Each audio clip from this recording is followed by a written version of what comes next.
Alhamdulillah, Alhamdulillah wa kafa wa salamun ala ibadihi alladhina astafa. Amma ba'du fa a'udzu billahi minash shaitanir rajim. Bismillahirrahmanirrahim. At-tuhuru syatrul iman. Wa qala ta'ala miftahul jannatis shalah. Wa qala Nabi sallallahu alaihi wasallam. আলহামদুলিল্লাহ, আল্লাহ পাকের দরবারে লাখো কোটি শুকরিয়া যে আল্লাহ রাব্বুল আলামিন আমাদেরকে পবিত্র জুমার দিন জুমার নামাজের পূর্বে এমন একটা দিনই মজবার মধ্যে বসবার মতো তৌফিক দান করছে। এখানে বসে কিছু কথা বলা ও কিছু কথা শোনার এবং আমল করবার মতো তৌফিক দান করছে। এজন্য দিনটি আমরা শুকরিয়া আদায় করি আলহামদুলিল্লাহ। আসলে আসলে শুক্রবার দিন যেহেতু আইছে তো আমরা আজকের খুতবার বিষয় যেহেতু আজকে সময় শেষ আর বয়ানের ইয়াটা গুছিয়ে আনতে পারি না, যেহেতু আনা না করেন আমরা দুঃখিত। ইনশাআল্লাহ আগামী সপ্তাহে যতটা পারি দেওয়ার চেষ্টা করবো। তো আজকে অবশ্য সংক্ষেপে শেষ করি।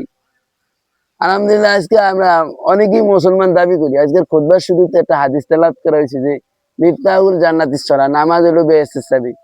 ওই নামাজ এমন একটা জিনিস, গত আগের সপ্তাহে এই বয়ান হয়েছিল যে যারা বেনামাজির 15 রকমের শাস্তি, 15 প্রকারের শাস্তি ইনশাল্লাহ এটি আলোচনা হয়েছিল।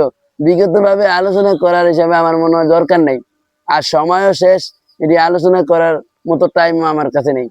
তাহলে এই 15টা এই শাস্তি আমরা পাওয়ানোর যোগ্য।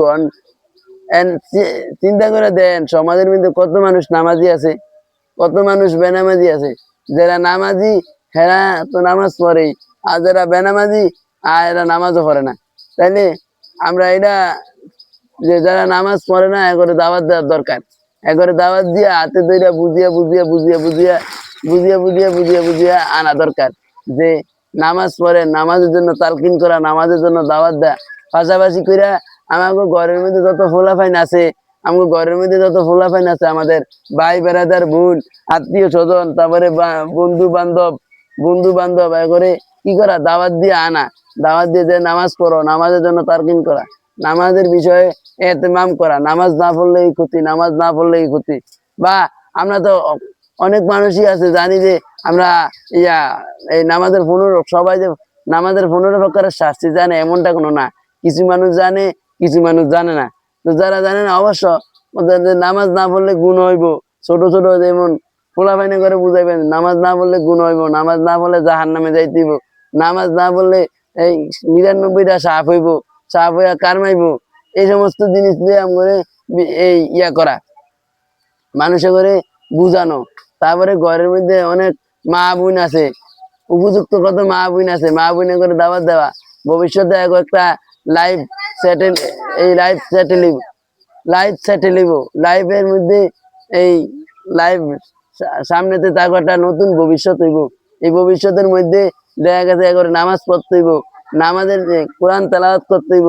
এইভাবে কোরআন তেলাওয়াত শিক্ষা দেওয়া, নামাজের জন্য শিক্ষা দেওয়া, নামাজের জন্য ডাকা, নামাজের জন্য তালকিন করা, এগরে ডাইকা নামাজের মধ্যে গুরুত্ব দেওয়া যে নামাজ এমন একটা জিনিস, নামাজের জন্য বিষয় বলা, নামাজের বিষয়ে বিশেষ করে নামাজের বিষয়ে বলা।